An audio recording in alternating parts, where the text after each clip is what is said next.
Our world continues to change and push us in ways we have not been challenged before. On this show, we talk about these challenges, how to be aware of them, face them, and overcome them in your life. This is David Waldas, creator of the Aligned Living System. And I'm Nick Musica, Aligned Living Coach. Welcome to the Aligned Living System podcast.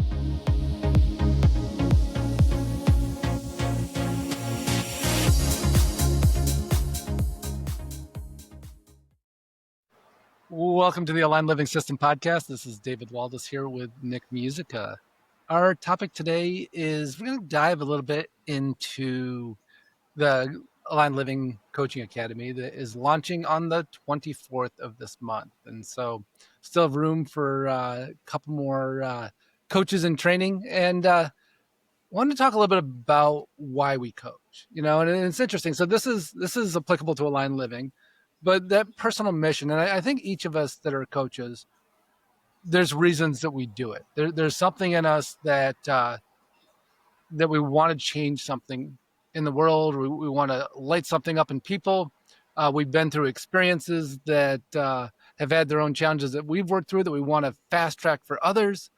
And so I thought it'd be fun for Nick and I to talk a little bit about our journeys and kind of what we've seen in other coaches too, about why are we doing this?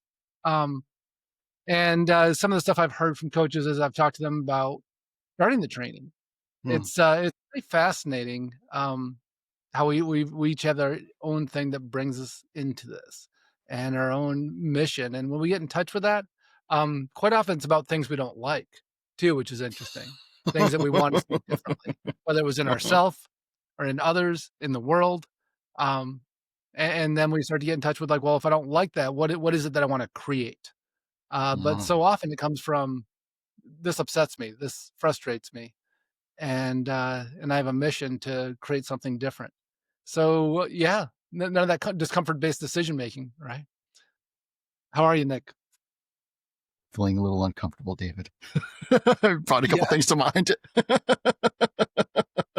You're like, oh, those things. You want to put some words to it? Like, I'm curious though. Yeah, we were just chatting about it beforehand, like we typically do. And I was sharing, I saw a post on LinkedIn about people getting paid to walk. And I thought, oh, walking and coaching, that could be cool. That could be fun. And you and I have had a lot of time walking in conversations, coaching, if you will. Yeah. And every Wednesday we used to meet at Elfin Forest and go for our long walk, or drive over together and go for our long walk. Yeah. It was when I lived down in Encinitas, it was our weekly commitment. It was awesome. Yeah. Miss it. Yeah. Commitment. Great word. And I was like, we just did that hike last week when we were downtown too. That was so fun to go back and do the hike that we would do every Wednesday. Yeah. And so I was just thinking, like, how is that possible? Because there's a little more rigor around client coach relationship, like, and I'm just analyzing the trail of where we could be side to side and one person ahead of the other. Like, what would that look like? And how could you record that? And I'm just going through sort of the logistics of it. I'm like, oh, that could work. Okay. And then I'm like, well, where else did walking and talking show up in prior jobs? That was helpful too. Yeah, that's cool. And then, well, what else in San Diego? Because it's a beautiful place. Where else could this happen? And then I realized part of this would also fulfill, because a lot of it going back to like, well, what's in it for the coach, right? Because you're doing the work too. You can't help someone if you're totally. Which is part of the attractive nature of it for me. But I never really thought about it in the context of, but if I'm going for a walk with someone for coaching, I'm also getting a walk out of it, and I could use to get outside more. So that's super helpful for me. Yeah. If you were still in the land of hustle, you're talking about Gary Vee earlier. Maybe you can get a dog walking business at the same time, so you can get paid to coach and walk dogs at the same time. You're like, your clients like got 3 dogs. Like, why am I supposed to walk with these? It's part of your therapy. I'm an animal communicator, just in case they have anything to say, to add to our session. You never know. And I also get paid $20 a piece for them. So yeah, thanks. That's an extra $60 I just made from carrying them. I know multitasking is not a thing for everyone else, but for me, it's a real thing. Yeah. And let me know if you're interested in the essential oils while we're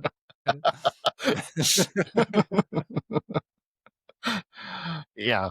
So that's what I was thinking. It was just like this, I got to get outside, when you were talking about it. But it, Dog that's, walking and coaching business. I realized like I can multiply my income by. there's a Do you have a slash and baby? Are maybe you a coaching comma. babies now too? Oh yeah, I'm a nanny as well. These baby Bjorns, you just strap them to your chest. They're great. Jesus. We just coach during nap time and dog walking. We could probably Sorry, did throw a I couple other hijack things your in there. idea? Well, yeah, I think you made it better. I was thinking way too Got to small. make ends meet. You got to make ends meet. Yeah. And certainly combining all the things I know how to do in one, regardless of capacity or capabilities or arms. I think AI should make us an image of Nick walking and coaching with like 6 dogs and a baby strapped to his chest. If someone can make that and send it in, I would like to see that.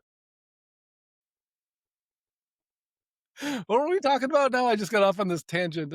I'm not quite sure. So good. Yeah, Oh, yeah. I mean, reasons. so that whole piece of like, I was thinking more the lines like we coach because there's that personal development aspect for ourselves, and we love the reflection back. But also, like I love like when people are moving, like it opens up something in us, right? It makes Yeah, us, yeah. you know, just kind of flow. And it's funny. Years ago, when I was a teacher, one of the things I taught was sewing classes to middle schoolers, and particularly hand sewing, because it's just so kind of meditative.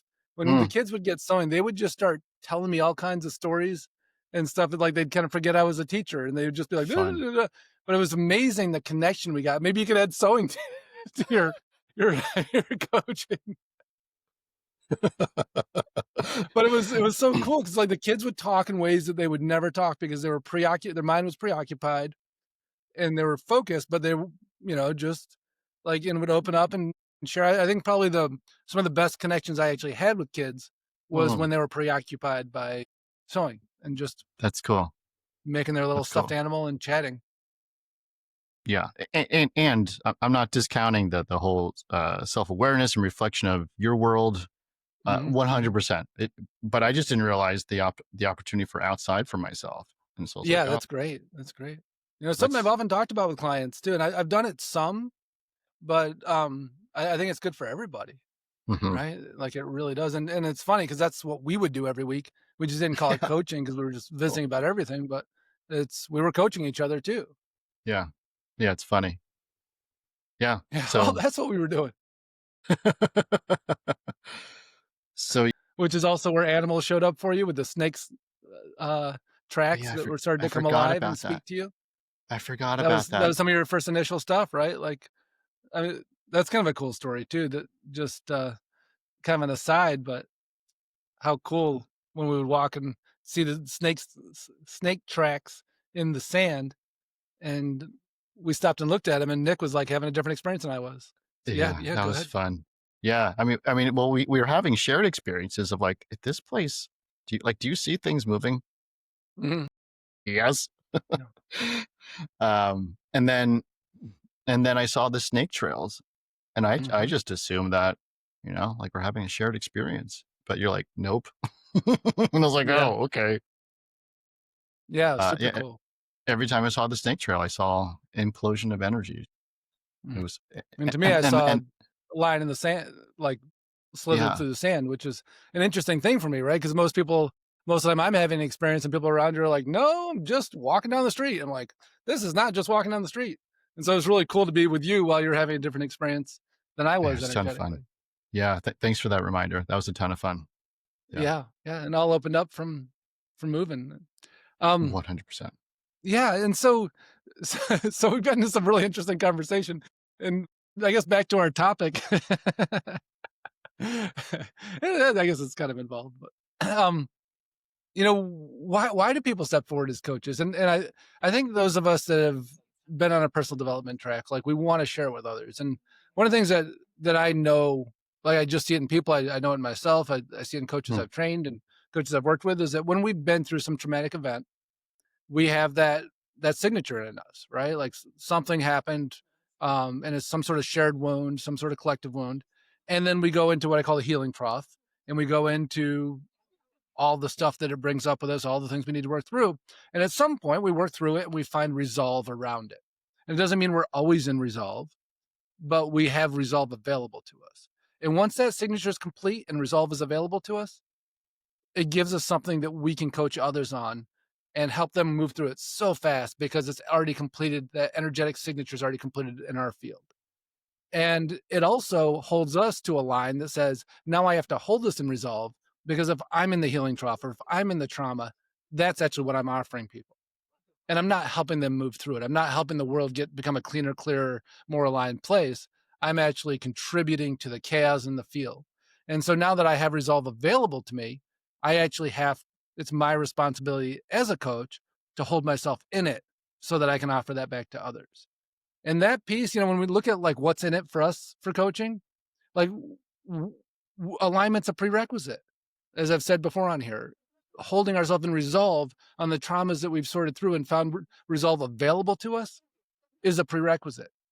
And what that does for how we show up in the world, for ourselves, for our families, for our loved ones, for every interaction, it's remarkable because we don't get to back off.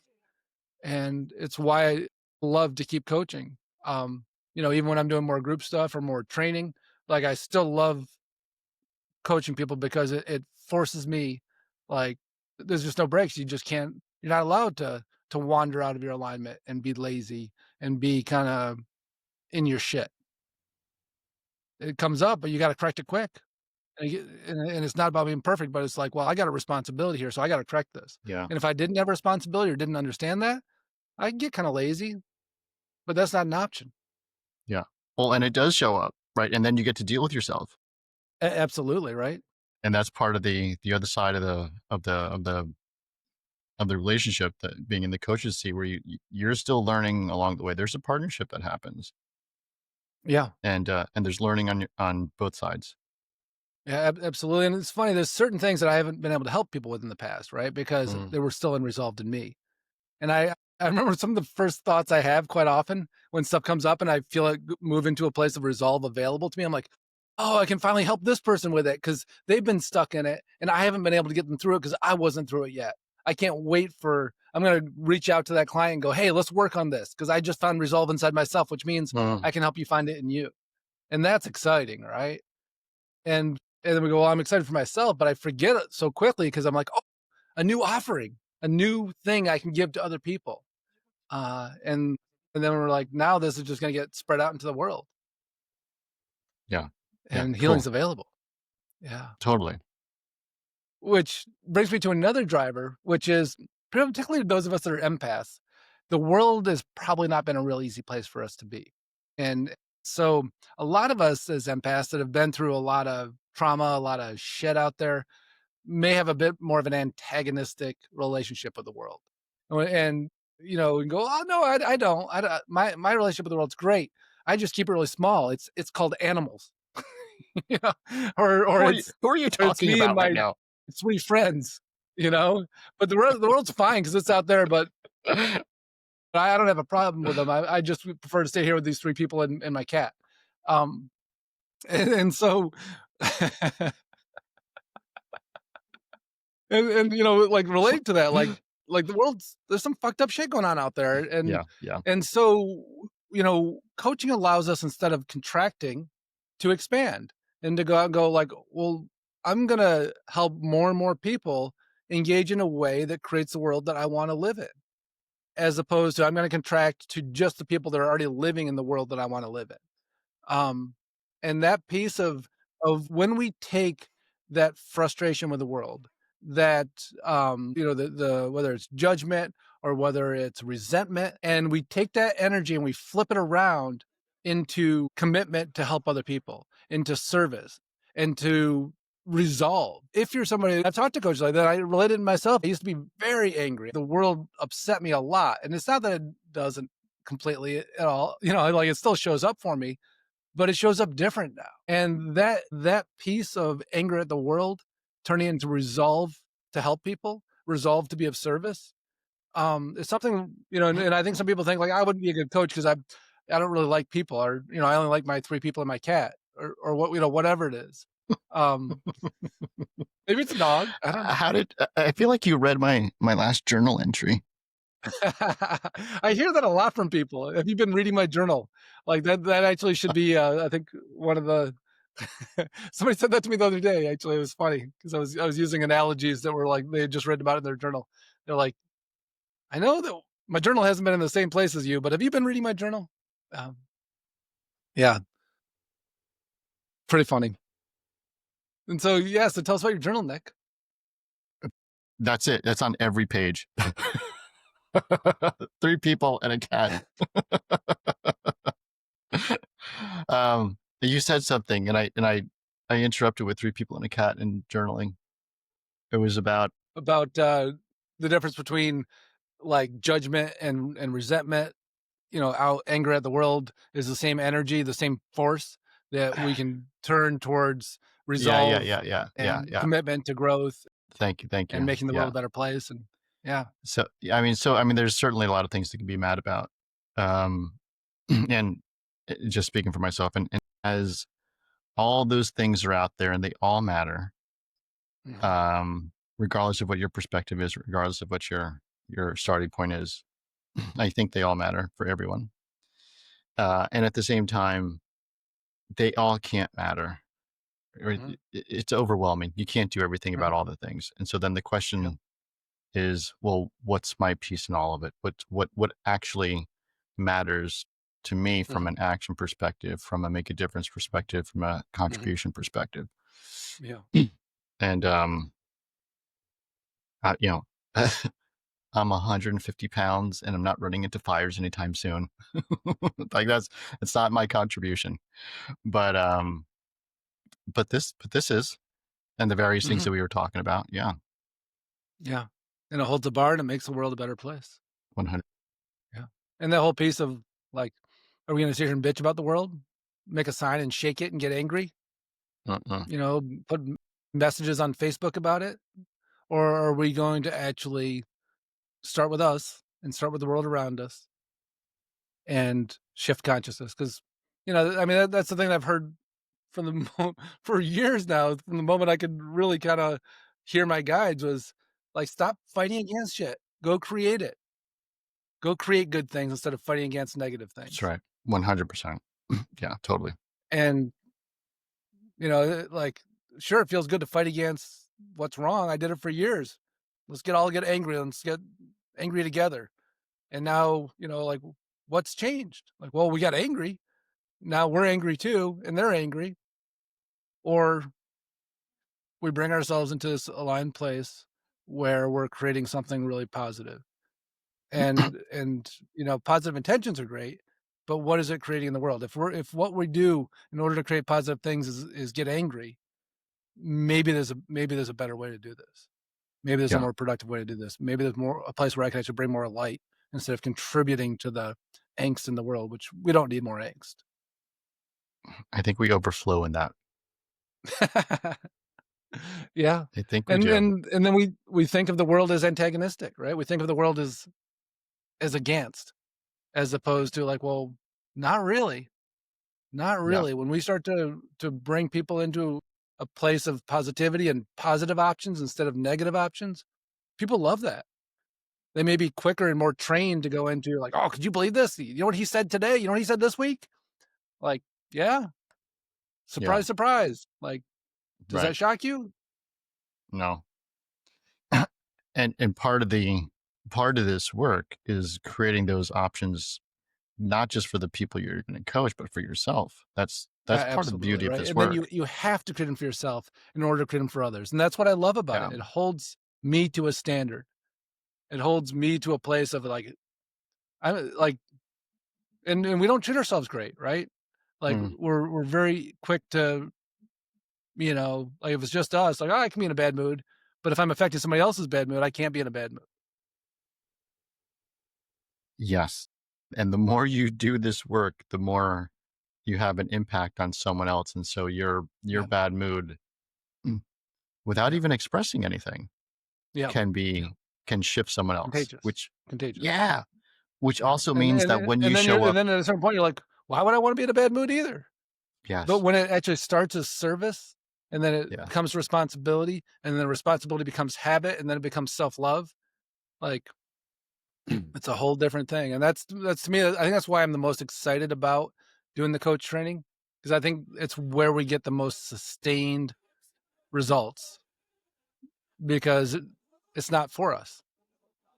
And the moment something's not for us, but something that we're committed to and care about and bring our full force to, everything changes. yeah, It's exciting.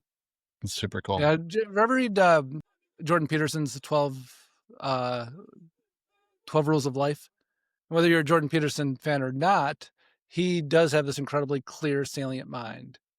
And whether you agree with him or not, but he talks about these studies where they showed, when people go to their doctor and they get a prescription, most people don't fill it. Most people that do fill it don't take it. It's a little bit better for their loved ones, but you know who they actually always go and get the prescription for and always fill it and always give the medicine is their pets. Again, so right back to like just me and my cat, right? Back And to so pets. they treat their pets better than themselves, and they treat their pets better than their loved ones that are human.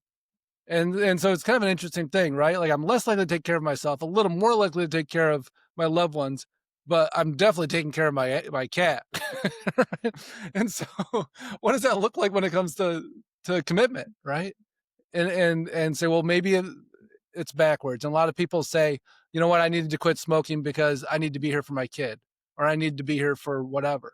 And so when that motivation is service, and when our own personal development, when our alignment, when our the bar that we're holding ourselves to is service, it takes a whole nother level, because now self-love is just a prerequisite. Taking care of ourselves is a prerequisite. Saw this post a while back on LinkedIn. Someone was saying, I've heard people say that they're willing to die for their children. Maybe start eating better for your children. Yeah. How about being willing to live for your children? Yeah. Right. Right. How about having some vitality for your children? Mm, And so this is an avenue for that. Not to say you're not Yeah. vital now or feeling alive now, but this this is a whole new aspect of that that's available. Yeah. Yeah. Yeah, absolutely. And Mhm. so, yeah, this is down to the wire. It's funny. It's 3:24 right now on my clock. Cause I was about to say, what's the date? The 24th. And it's actually 3:24 as we're recording. But it'll be 11:24 is the date. So yeah, November 24th is the day we're starting. So if you're interested, get the application and go to our webpage. Go to the webpage of davidwaldas.com and go to the coach training. And yeah, we got room for a couple more people. It'd be awesome to have you if this is the right fit. And so fill out the application, and I'd love to chat about it. Anything else, Nick, before we wrap up? Or we're feeling good? I'm feeling good. I'm looking forward to the 24th. Yeah, yeah. Nick's gonna go through it again too, and Hmm yeah, it'd be great to have you there It's bringing your always changing. expertise. And yeah, so fun. I'm so psyched about the academy, because it, again, like when we talk about the impact we're having, this just becomes exponential. Training people who are going to teach it to people. So fun, right? Awesome. Well, thanks so much for listening, and I look forward to hearing from you. And we'll see you all next week. Thanks so much. We hope you enjoyed listening to today's podcast. And if you did, please subscribe so you can catch the next episode. If you want to learn more about the Aligned Living System and how it could support you in your life, check out davidwaldas.com.